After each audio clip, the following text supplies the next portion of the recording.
program is brought to you by IG. Trade over 12,000 shares and ETFs, including major tech giants with extended hours on an award-winning platform. IG, where traders are made. And our stock of the day is Suncorp Insurance Group, confirming that it's finalised its reinsurance program for FY25 and expecting to finalise the sale of its bank to ANZ by the end of this month. It continues to expect its underlying insurance margins will finish between 10 to 12% in FY24. And the Chief Executive, Steve Johnson, is saying that the company will now be in a position to consider other reinsurance covers that may be appropriate. Let's get into the analysis. In fact, we've got another stock to round out the show too in terms of insurance. But let's take a look at Suncorp. Jonathan, what are you seeing here? Because, of course, it's going to shed its banking business. So purely insurance. How well is it placed? It's in a great sector, and that whole thematic insurance as well. Like obviously, we'll talk about another insurance company later on. But for some reason, I seem to get booked onto Ausbiz during the inflation number, and it's happened 3 months in a row. And what I did in the first one of those segments was just talked about high print and high inflation and what companies do well in that. And what I should have done was the next two times just repeated the same cause, because obviously we've had higher inflation during that time. And the two sectors I did like was the energy resellers, so Origin, AGL, have both done extremely well.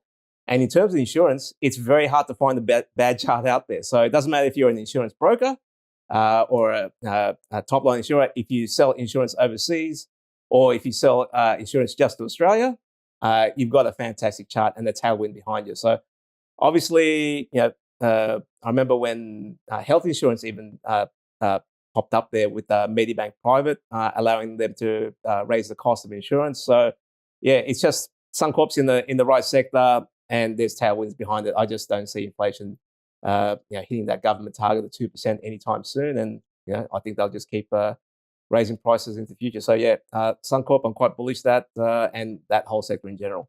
All right. Unfortunately, we can't get the chart up. We seem to have an issue with that. But nonetheless, so you would have, a buy on it? Yeah, absolutely. Okay, Gary, what are your thoughts? Look, I kind of agree with all the sentiment there. Obviously, the right sector to be in there. It's had some tailwinds there, but, they're expensive now. So they've had everything go right for the insurers. And they're very expensive. So I think Suncorp and IAG in particular are very, very pricey in terms of where they sort of trade historically. They're trading at the top end of their sort of price to earnings sort of band. And much as I agree with Jonathan there, the rates aren't going to come down in Australia here. Probably, there's risk of going high there. But we've seen the ECB in Canada cut rates here. The Fed potentially could cut rates here in the next couple of months, potentially as well. So market will look ahead. And as much as I don't think rates are coming down in Australia for quite a while, if that could have a bearing on those, the market will look sort of forward a little bit there. So I'm a bit of a hold there. I just don't see on these multiples, and with all the good news I've had, and they've had a massive run up here. It's Suncorp and IAG have almost had this really, really strong run and then actually popped into these sort of highs as well. So I think I just can't see where the gains are going to come from. I think there's other opportunities elsewhere in the market.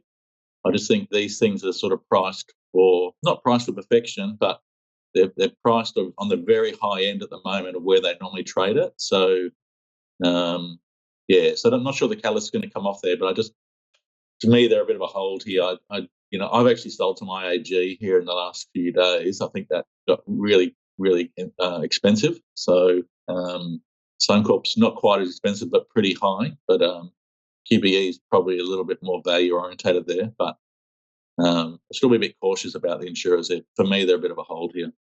Okay. All right. Well, a difference of opinion right there then, just in terms of the insurers. So Gary Moore, partial to holding, perhaps preferring QBE there, and he sold IAG, whereas Jonathan has a buy on Suncorp. That is our stock of the day. This program was brought to you by IG, Australia's #1 CFD provider. Trade over 17,000 markets with extended hours on key US shares and competitive spreads. All on an award-winning platform. IG, where traders are made.